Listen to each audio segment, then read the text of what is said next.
So instead of giving my opinions on the new skate game, you can hear my opinions, the Hippie Jump podcast's opinions, the other Nick's opinion, and Cypress's opinion on the new episode of the Hippie Jump podcast, which will be linked below. For the new skate game, the insiders have been given access to play the game early, but if you have not signed up for being an insider, you can play the game on the 16th of September, which is only about 2 weeks away. So I've been playing the game for a couple of days now, as I've been streaming it over on Twitch, and within my time playing, I have found a bunch of different secrets and references all over this new game. And also special thanks to Hurt for helping me with this video. Just before early access released, EA Skate did post the artwork for the game. And if you look at the top left of the screen, you can see the original Skate logo with the iconic orange arrow stamped on the side of the bridge. While skating around the city of San Amsterdam, you can find stores and a billboard for a shop within the game called Gimme the Loot Records. This can either be a reference to Biggie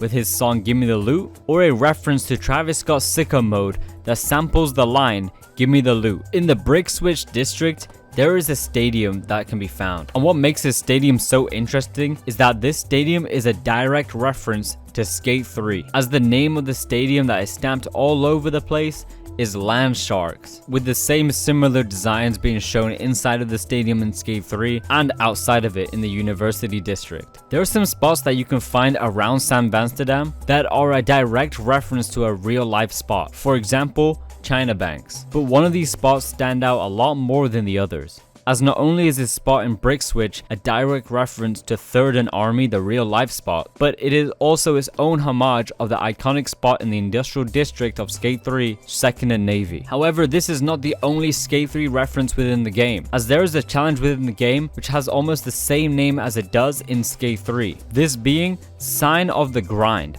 But in Skate 3 it's called Sign of the Grinds. Whilst playing the story and looking at the missions that you have to do, one name of the missions stand out way more than the rest, with it being called Put On For Your City, which references the iconic song from Skate 3, Put On by Young Jeezy. And speaking of music, there is a barbershop that you can find around the map called Ricky Slick's Barbershop, a reference to the rapper Slick Rick. If you were to listen to some of the dialogue that you can hear within the game, there are more callbacks to the past skate games, such as Shingo talking about a loudmouth mentor, which is a reference to the iconic Coach Frank. There's also a line that you can hear from Slappy, which he's indirectly referencing the first game of Skate that you play against Shingo in the first Skate game. As you progress through the game, you can unlock titles that you can display on your profile. And one of these titles are called Working On It, which is a reference to the 2021 teaser video by Skate, We're Working On It. Skate doesn't just reference itself, but it also references another game, as there is a challenge within the game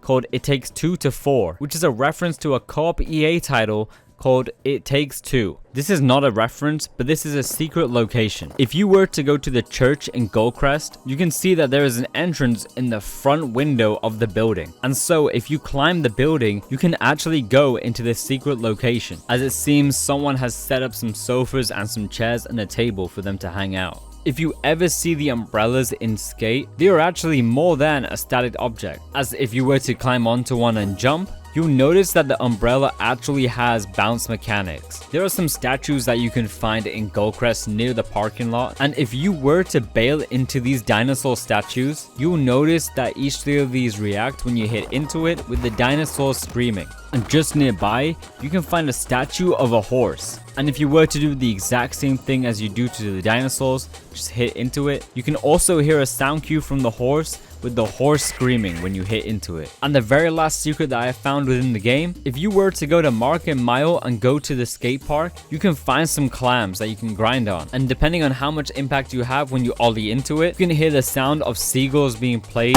the moment that you hit the clam. If you guys have found any more secrets, Easter eggs, or anything whilst playing this game, do let me know in the comments. I would love to know what they are. And again, if you guys ever want to watch me play Skate live, I do stream on Twitch with my username being Powers.